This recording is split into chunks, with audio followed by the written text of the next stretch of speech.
This is On the Sidelines with Box 13. All right, welcome back into the On the Sidelines podcast. I'm your host, Ethan McReynolds, here as always with my partner in crime, D-Jack Dante Jackson. Yes. D-Jack, a packed show as always. The Sounders with their first game of the postseason. We're going to be breaking down their loss in Game 1 to Minnesota United. We got the Seahawks. They're back off their bye week. What's the rest of their season look like? We're going to be giving a redo of our season outlook, a bit of a schedule deep dive, if you will.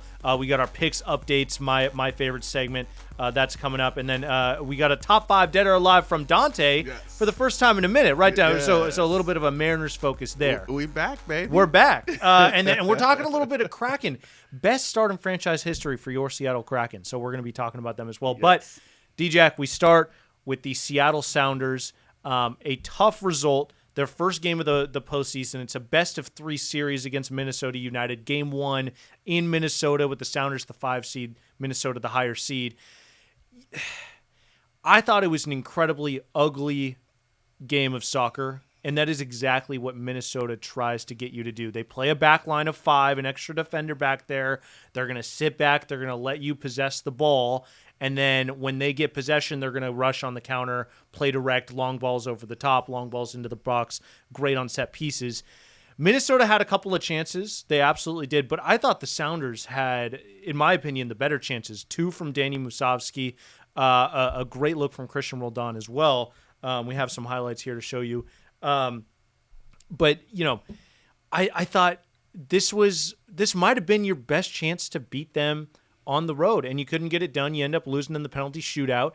Danny Musovski had an incredible chance off a Jordan Morris cross, header right at the penalty spot, probably at the 6-yard box, and he sends it over. And to me, those are the moments against a team like this that's really hard to break down. And this is a bugaboo for the Sounders this season, is breaking down that low line of 5. Those are the moments where it's like, just put that away, and it's just a completely different game. Yes, and Minnesota played their game to a T. Yeah. We knew this is how they play. We knew this is what they wanted to do, and they played to their game plan perfectly.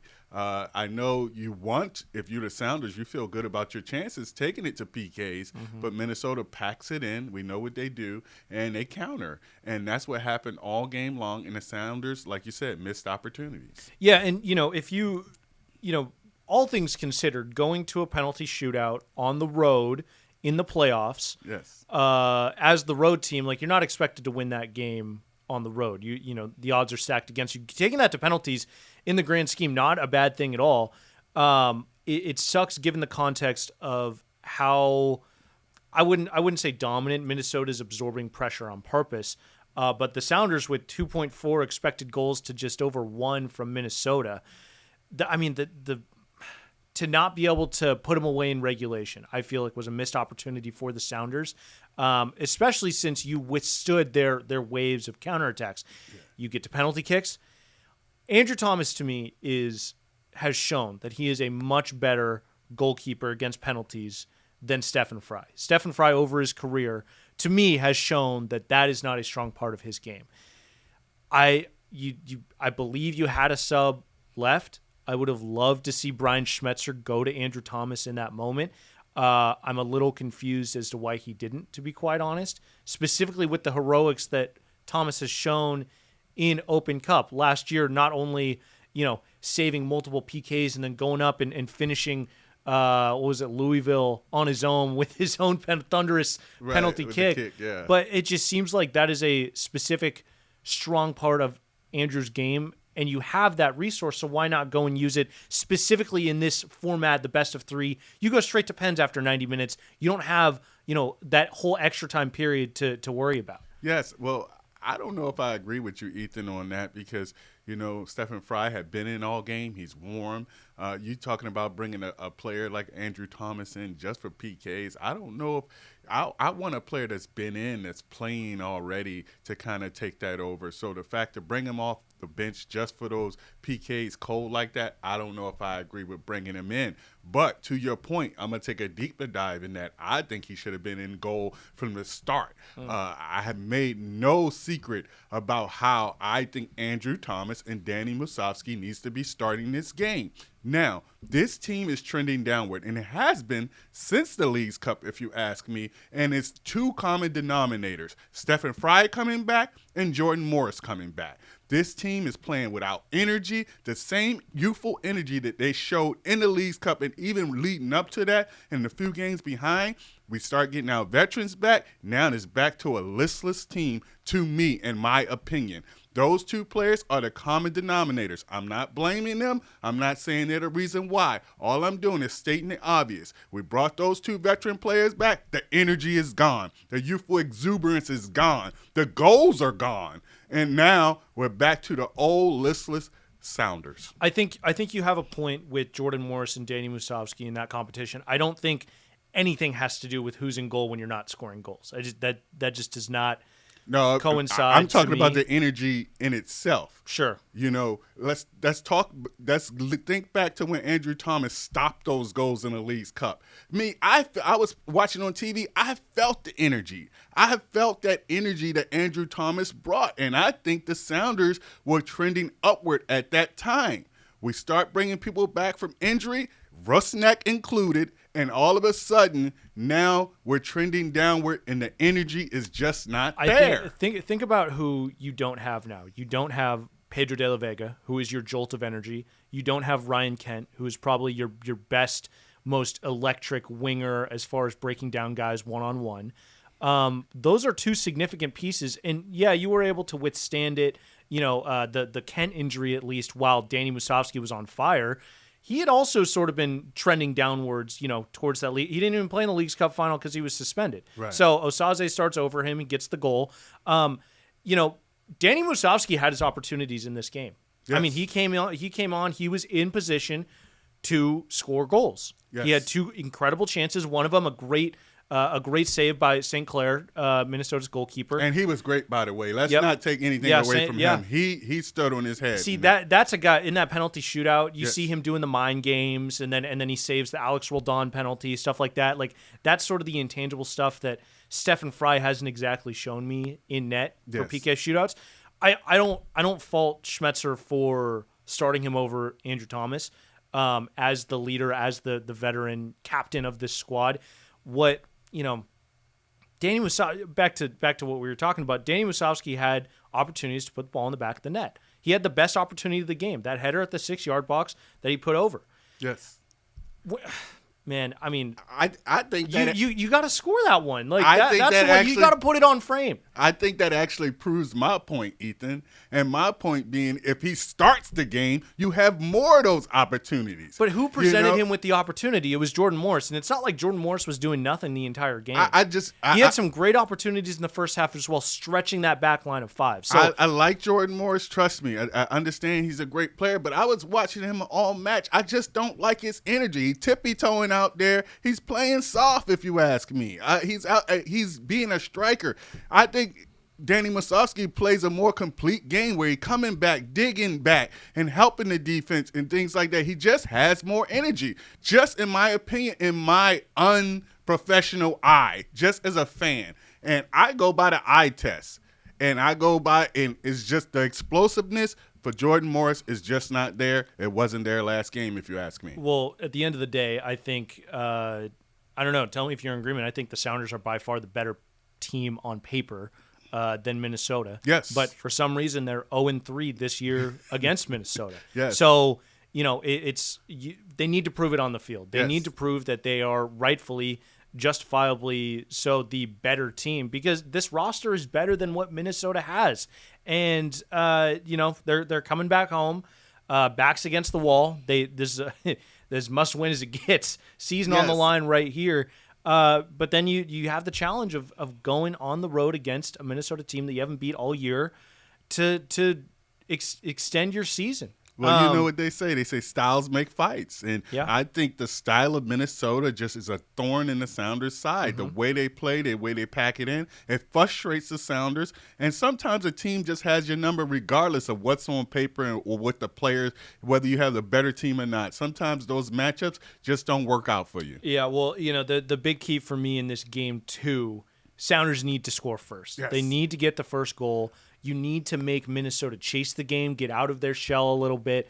That back line of five, those wing backs, you need them to push up, and then you can sort of expose those three center backs. So Sounders need to get the first goal. That's why it was so frustrating, I feel like, in game one, how you weren't able to capitalize on some of the good opportunities that you made. Yes, so yes, I agree. What are you expecting in game two? I expect the Sounders to win, of course. I think they go ahead and put away those chances in this game and look for a change in the lineup. I guarantee you Brian Schmetzer will make some changes. I want to see Osasi back out there.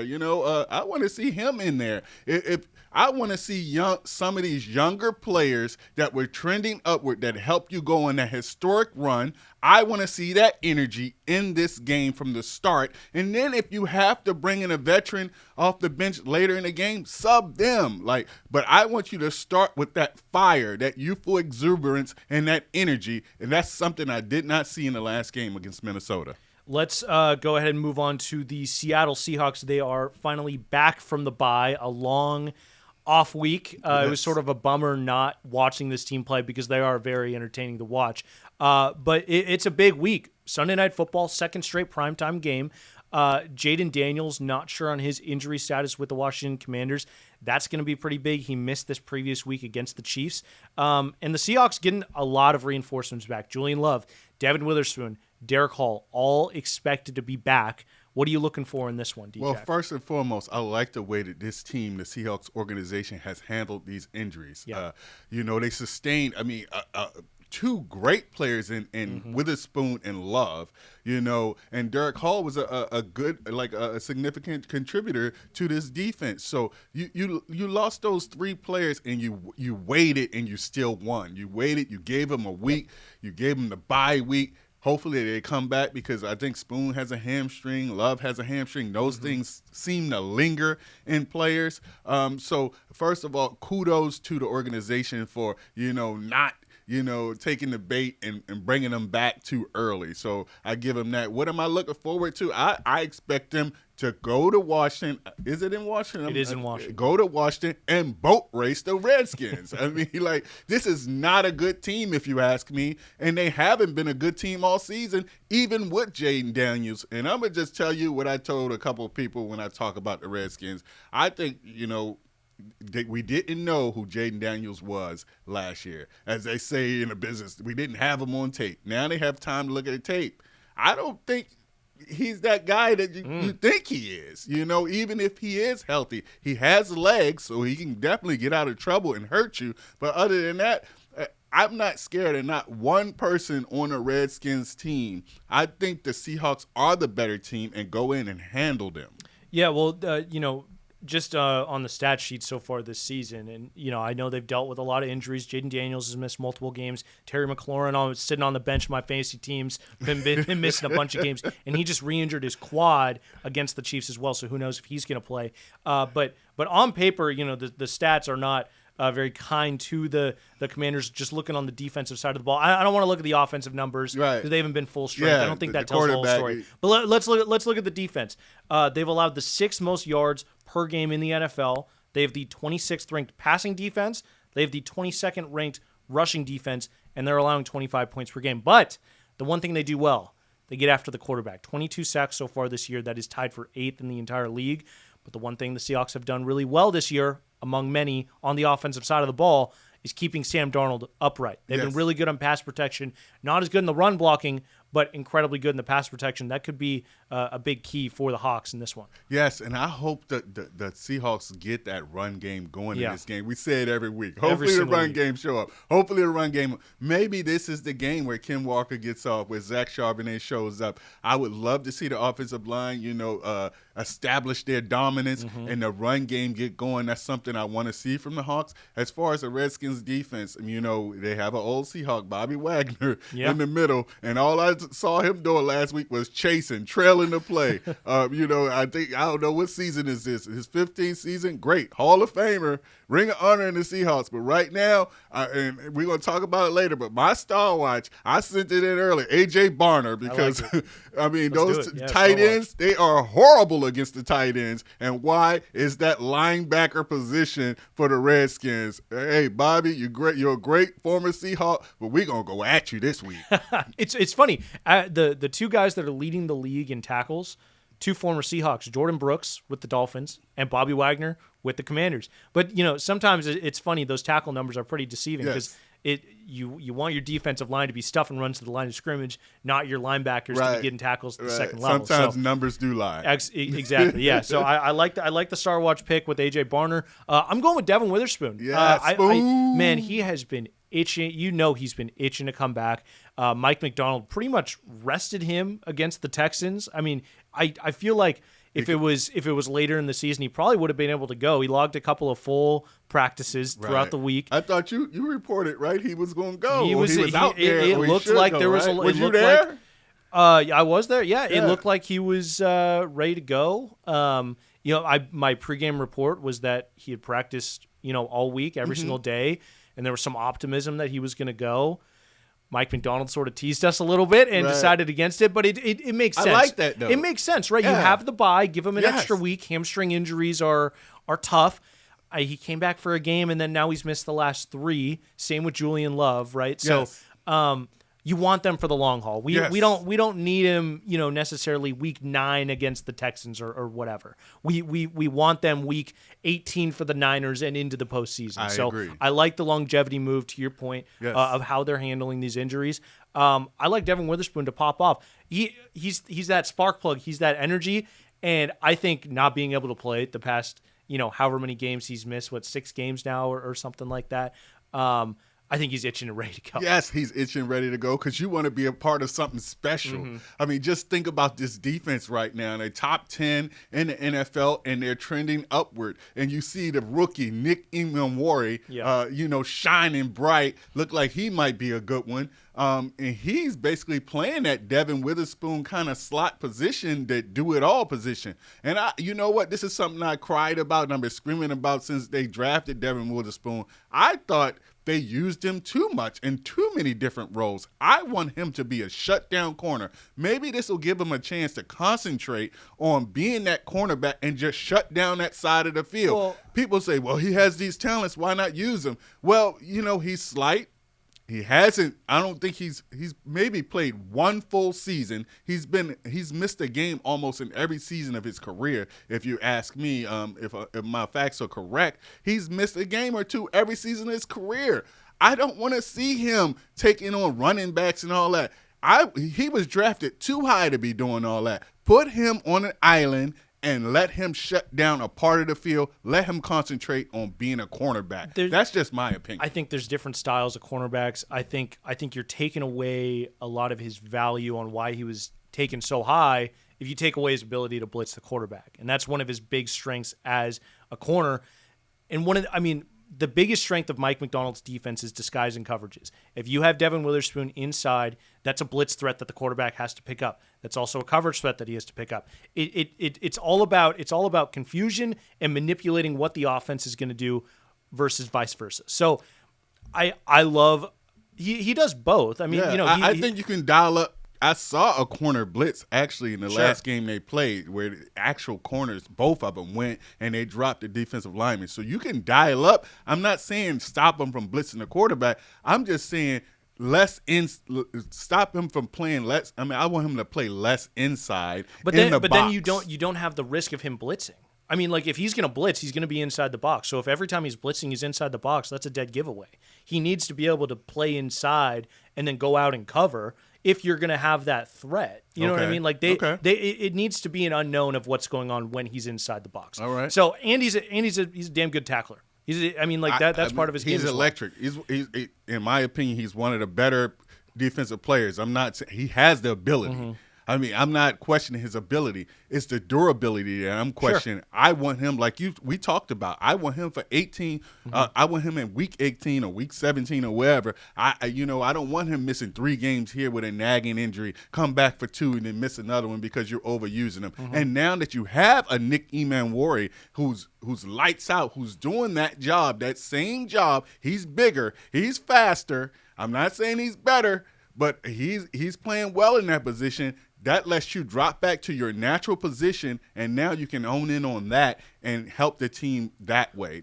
That's just my opinion. Ideally, the Seahawks would be able to use both those guys at the same time and potentially have them both in the box in that sort of big nickel package that Mike McDonald wanted to roll out this year, but he hasn't been able to. Brian Nemhauser, he was on with us on CL Sports Live Sunday night at 10:30, and he was talking about the starting secondary has played 4 snaps together this entire season. 4 snaps. I mean, week 1, that's when Nick Emanwori had his injury. Then Witherspoon and Julian Love were dealing with their injury. So we haven't seen what Mike McDonald's like, when he was drawing it up in the offseason and dreaming about his defense with all this weapons. We haven't seen what it even looks like. Yes. And I guarantee you, whatever that looks like, Devon Witherspoon and Nick Emanwori are both going to be on the field, and they're both going to be doing a bunch of different things because that's what Mike McDonald likes to do to confuse offenses. Yes. So it's going to be really interesting. It's a good problem to have. It's a really, really good problem to have, and it's really exciting. Seahawks fans should be really excited about this weekend just to see this defense and what it looks like. Yes. Fingers crossed they play. We don't know for sure that they're going to play, but they are expected to be back. So, I like Devon Witherspoon. I like Mike McDonald to put Witherspoon in situations where he's going to succeed and really impact this game on the defensive side of the ball. Let's look ahead. This is the bye week, it's not the halfway point in the season, but it's sort of an opportunity to look ahead at the we were on the See the Schedule special, which was really cool for both of us. Yes. And you projected 13 wins, 13, I believe. yes. I believe I was at 11. Let's take a look at the schedule and just look ahead and sort of reevaluate where we're at. Week by week, really quick, DJ, just win or loss. Commanders. Win. I got to win 2. Cardinals. Win. All right, I got to win 2. At the Rams. Win. Wow. I'm gonna give the Seahawks a loss there. I think the Rams are looking good.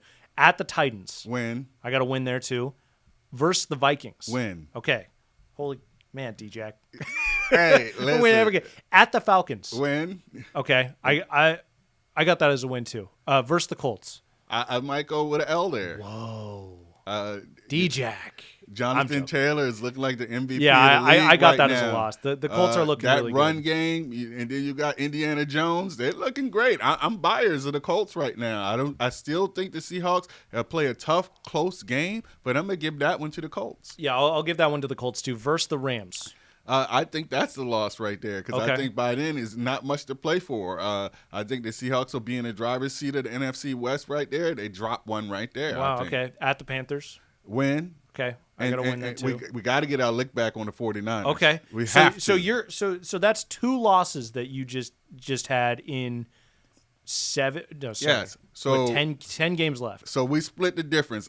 So that puts them at 12 wins. I said they'd win 13. That puts them at 12 wins, I believe. Eight more wins gives them 13. Oh, okay. So they're at 5-2 right now. You're giving them 8 more wins. You're sticking with 13. Yeah, I'm sticking with it. I think the Hawks look great, and they can get better. I know we're a week away from the trade deadline, so I wanted to ask you: do you want John Schneider to maybe make a move? What moves would you make to improve this team? Yeah. I hear about right guard Anthony Bradford not grading out well. We can use a pass rusher. I always want somebody jumpy off the edge. Definitely. I think we need a linebacker, definitely. Drake Thomas, he's playing great, but I would love somebody a little bit more dynamic in that position. What are some of the things that you would like to improve on the Seahawks? Do they make a move? Yeah, it's a good question. I mean, John Schneider's always working the phone, so I wouldn't be surprised if they made a move from what I'm reading, because I don't really have the best gauge on this personally.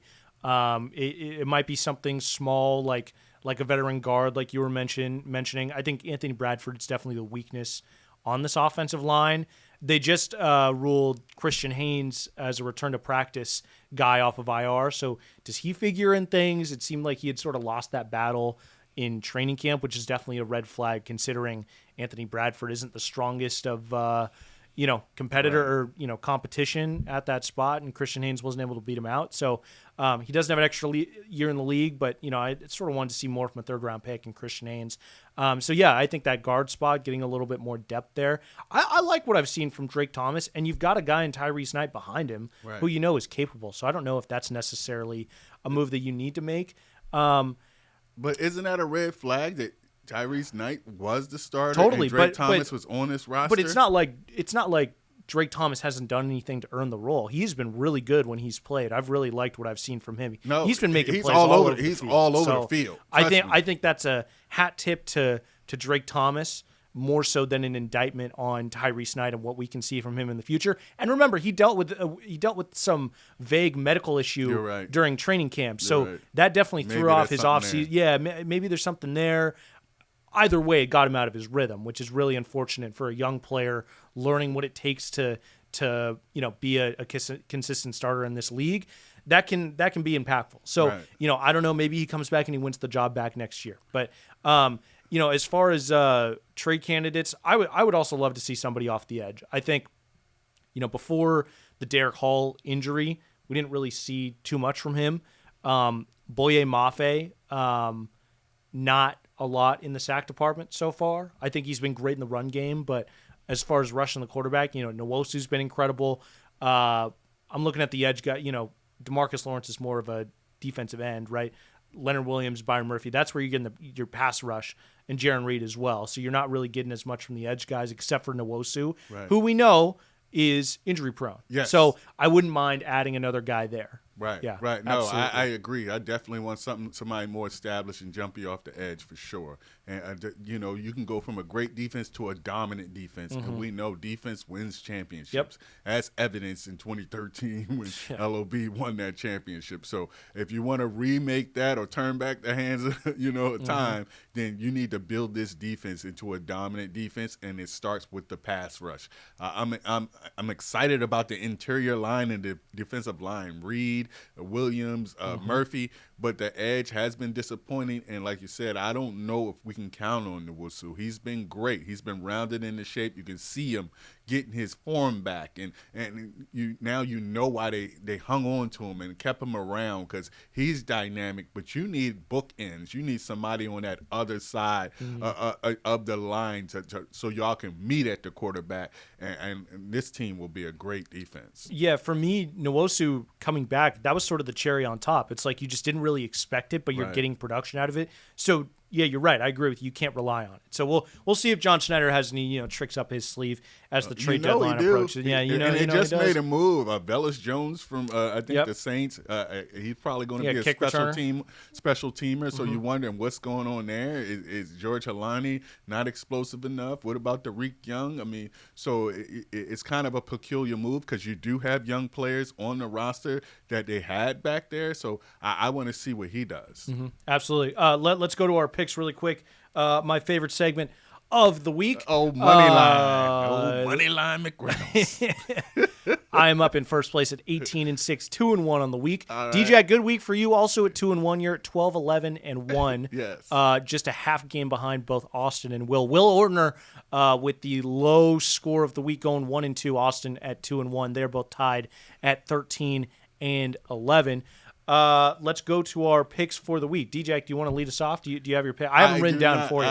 I got them for you. Have the picks. I got them for you. Your underdog of the week. The Arizona Cardinals at the Dallas Cowboys. Why? Yes, because they're fledgling. I think the Dallas Cowboys, after last week, Dak Prescott, who was playing some of the best ball in the league, if you ask me, he got humbled last week. And I think this team is kind of like a front-running type team. Once something bad happens, they go into that dip. I look for Arizona. I think this will probably be the third week of Jacoby Brissett playing quarterback. I think he's getting comfortable. I like Arizona in that pick. All right, we got underdog is the Cardinals at the Cowboys. We got your other two picks, the Packers at home against the Panthers, big favorites there, and then the Rams at home over the Saints, big favorites there as well. Yes. I just picked the obvious there. Yeah, absolutely. Yeah, attaboy, DJ. Let's go. I'm trying to catch up with old money line. Let's go over to friend of the pod, Will Ortner of Chat Sports, his picks. Underdog, Bills at home against the Chiefs. Sort of surprised the Bills are underdogs in that game.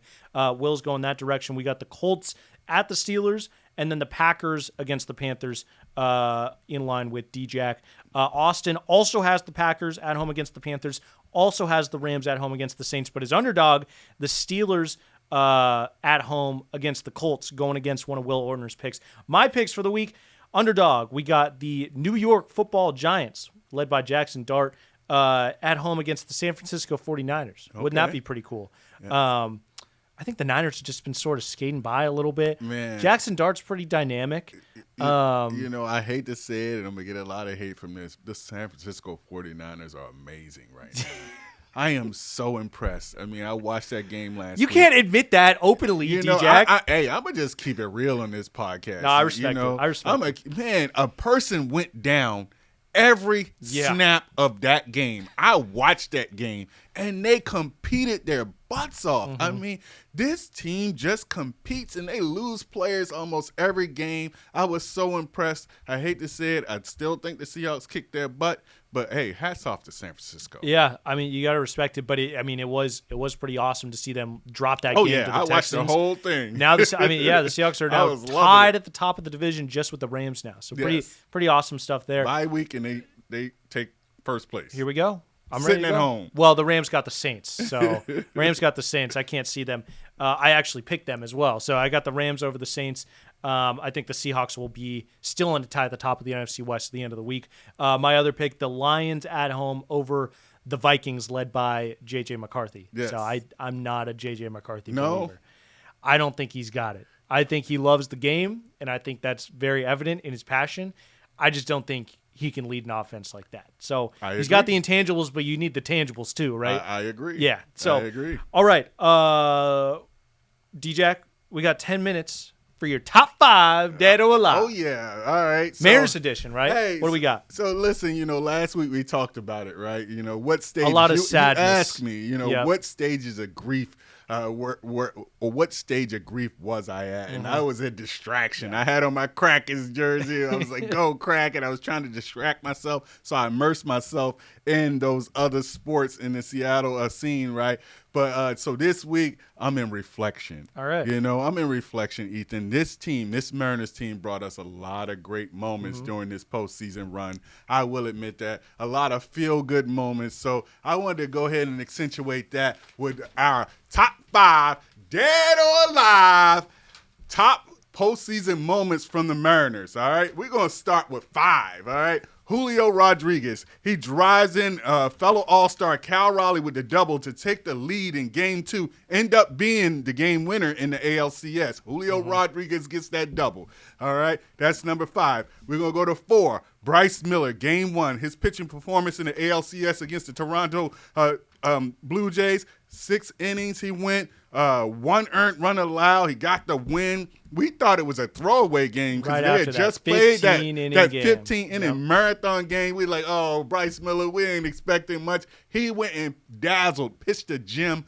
Bryce Miller helped set the tone, and he set the stage for the Mariners, Number 3, Jorge Polanco, big game Polanco. He delivers the boom with the Detroit Tigers ace Tariq Skubal hitting not 1, but 2 home runs to carry the Mariners to victory in Game 1 of the ALDS.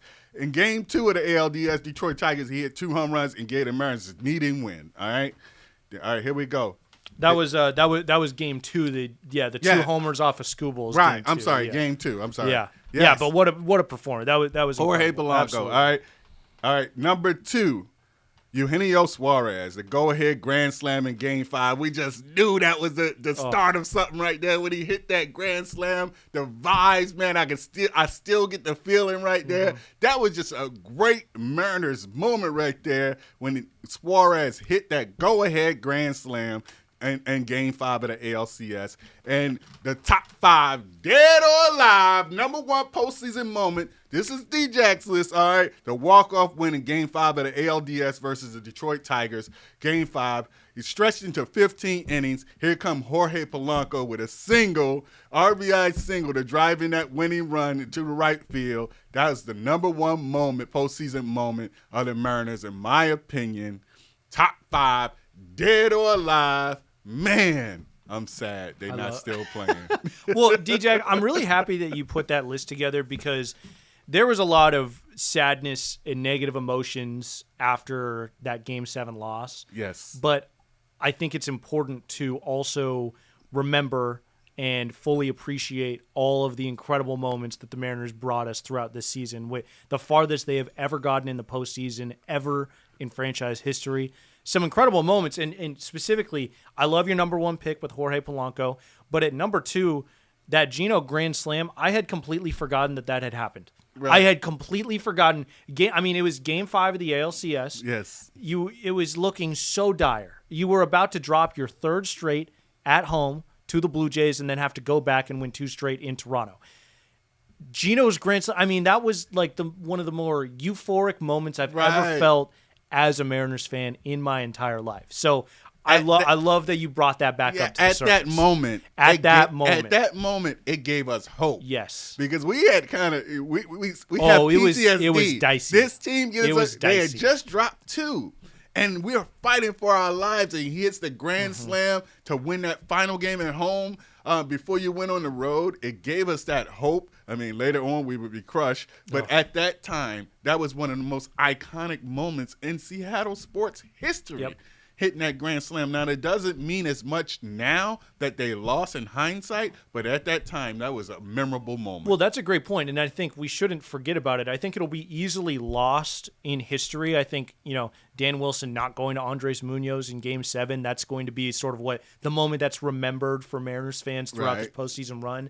But, man, that Geno grand slam at home in front of just a rockin' T-Mobile Park, seismic activity was recorded, from the fan, like more than the Beastquake, Right. I think that's a moment that could easily get forgotten because it didn't result in a series win. Right. But it's one that we should absolutely try to remember just because of just how it made us feel. Yes. Like, isn't that what it's all about? Isn't that what sports is about, man? Yes. The place was rocking. And we want more of that. You couldn't hear your neighbor. It was so loud when he hit that home run. And there's a couple of other memorable moments not on the list. Cal Raleigh, his game-tying home run that they later would win. Josh Naylor's home run, his solo home run. So it's other moments, definitely. But this is my top 5. But that one, Jorge Polanco hitting that single in the 15th inning to send you to the ALCS, I don't think it gets much better than that. Now, that is something that took you to the next level, so I don't think you forget about that. Well, and then, not only Polanco beating with the 2 home runs to beat Skubal the first time, but then the second time to walk it off to officially put an end to Game 5 and then fully beat Skubal for the 4th time in the season. Jorge Polanco, man. Yes, that's pretty incredible. And Skubal, trust me, I did. I talked to a few people. He was the boogeyman. Oh yeah. He was the boogeyman. I was scared. Superman. It was like, we gotta face Skubal. You put out on our Instagram a Puget Sound panic meter ahead of Game 5. Yes. I saw it. I was too scared to put a rating. I was too scared. It was like I was like past panic at that point. Right. I was terrified. The meter was all over there. It had I'd broken the meter. Yeah. I had broken the meter. And I think that was Mariners fans. And I said it on our morning show, Good Day Seattle. I said it like this, Ethan. I said, okay, all right, Mariner fans, we've been there now. All right, what you can do is you go get your refund from the Etsy witch. I don't want to see no more shoes on your head. No, come on. I don't want no more parades for Humpy. You have to act. You've been there before, so now we have to act like we've been there before. So next year, when the Mariners in the same position, I don't want that same nervous energy. I don't want that same nervousness. We need to have confidence because this is a good team, a good organization, and I expect them to be back in the same moment next year, and they will be successful. World Series next year, you hit it first. I just don't think the Etsy witch or the shoes on heads is a sign of nervous energy. Oh, it is. Trust me. I think it is a beautiful part of this fan base, and it shows how much they love their team to the point where they'll do literally anything, no matter how ridiculous it is, because there is such a love for this baseball team. I just think it's a fun part of fandom. Like we did that. All right, we did that now, but you don't see winning organizations do that type of stuff. And if you gotta play the part, You got to fake it till you make it, all right? We got to play the part of a winning organization that's been there before. I think that's the next step in being a winning organization. Fans can fan however they want. If the organization is like, this has nothing to do with the organization. Like, I think we can come on here because we have PTSD. The organization has zero to do with how the fans act. You know what I mean? Like, how they react to things. I disagree. This team is disappointed so many times over so many years. That nervousness, that's the organization. That's not why people put the shoes on their head. That's when they don't. It's because they're enjoying the game and they want to. It's a baseball superstition thing. No, when you don't believe in the bottom of your lineup, you put a shoe on your head. No, that is not. When you don't believe in your 4-hole hitter, you contact the Etsy witch. All right? You don't see Yankees calling an Etsy witch. You don't see the Dodgers doing that kind of stuff. Why? Because they expect their teams to win, and they have the players in the organization to back it up. I think it goes hand in hand. Ethan, we're going to have to disagree on this. I was just going to say, we're going to have to disagree on that one. I will, we sort of touched on it last week.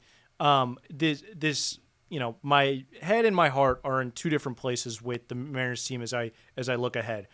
My heart says this will be the only chance that they had. They squandered it, blah, blah, blah, PTSD, all that stuff. My head looks at this team and says this is the beginning. Yes. And I'm really trying to – I've gotten past sort of that heart feeling. That was sort of the raw emotions after the loss. It's not very often you come over these opportunities, and actually the Mariners had never had this opportunity to go to a World Series, and they were 8 outs away. But you look at this core, you look at Cal, you look at Julio, they're going to extend Logan Gilbert, hopefully. There's just so many pieces. You got the best farm system in baseball.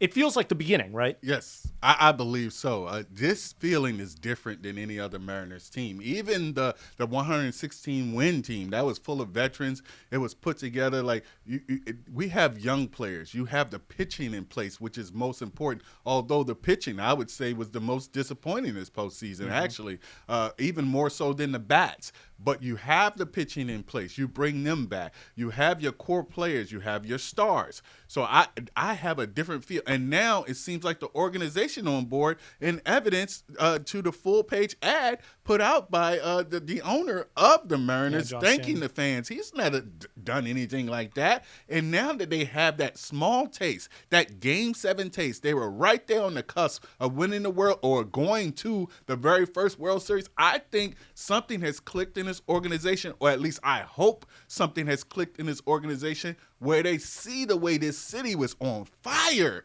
about their Mariners, something they have never seen before, never witnessed before. I think times are turning, and this is a different organization. I think this is only the beginning. As I said before in previous podcasts and on different shows, this is the new generation Mariners. Yeah, well, and it's sort of backed up by what you heard from Jerry Dipoto and just sort of his vulnerability and expressing like real emotion at the loss. It's just not something that you'd seen in years past. So, actions are a lot louder than words. Yes. We're going to see what they do this offseason, and hopefully they put their money where their mouth is. Well, we talked about it last week. You said first priority needs to be Naylor. But that can't be if he decides to go elsewhere, you can't be caught with your pants down and then, that's your whole offseason plan. It totally unravels. Like, you need to have backup plans. You need to try to bring Jorge Polanco back. There needs to be trade candidates if you want to go that route. Like, number 1, 2, and 3 priorities should be Josh Naylor, but you need to be able to look past You have to have a plan in place. Definitely. And I think it goes hand in hand, too. It goes both ways, Ethan, because now the Mariners are actually attractive. Mm-hmm. They have Cal Raleigh. They have Julio Rodriguez. The rest, they were on a world stage where the other players, free agents, or whoever wants to sign with the Mariners saw the Mariners in the art.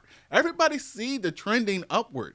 And now where you had to do the Seattle discount or the Seattle tax for a player, you might still have to do that, but players might be more willing to come to Seattle. I truly believe that they're more attractive today than they were yesterday. Yeah, I completely agree. We're going to see a lot of eyes on this Mariners offseason for sure, and it's going to begin right after the World Series ends. So it's going to move thick and fast. Jerry, get started. Let's get going. Get greedy. Really quick, D-Jack, we only got a couple minutes, but I want to touch on the Kraken. They're off to their best start in franchise history. Yes. Absolutely incredible. And just last night against Montreal, they were down 3-0 at home in the third period. Come back, score 3 goals, and earn a point that they probably shouldn't have gotten, losing in overtime. Absolutely incredible stuff. Go Kraken. You talk about you were distracted.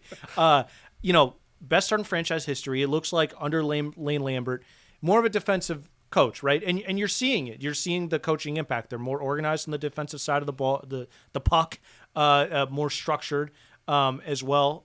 Let's see, 7th fewest goals allowed this season so far. It looks like looks like the Kraken are showing some improvement under Lane Lambert. And you said a key word, organized. They're looking way more organized, more of a team. And like a team, the game like yesterday, you talk about down 3-0. That's a game that they lose 6-0 in the past. And they came back. They showed that fight. And that's all we want to see from this team is fight, and some success. And I think the Kraken is still early, so I'm not ready to call it. I need to see a little bit more. But it looked like they found their guy in Lane Lambert. He's leading this team with a defensive mindset, and I like it. Yeah, it's a good start for sure, and he's got them ready to play. I mean, they've beat some good teams so far this year. The Winnipeg Jets, they're always top of their division. Edmonton has been to 2 straight Stanley Cups. They beat them on the road as well, and they beat Las Vegas in the second game of the year in overtime. So they have some marquee teams on their list of teams that they beat. On the wall. They do.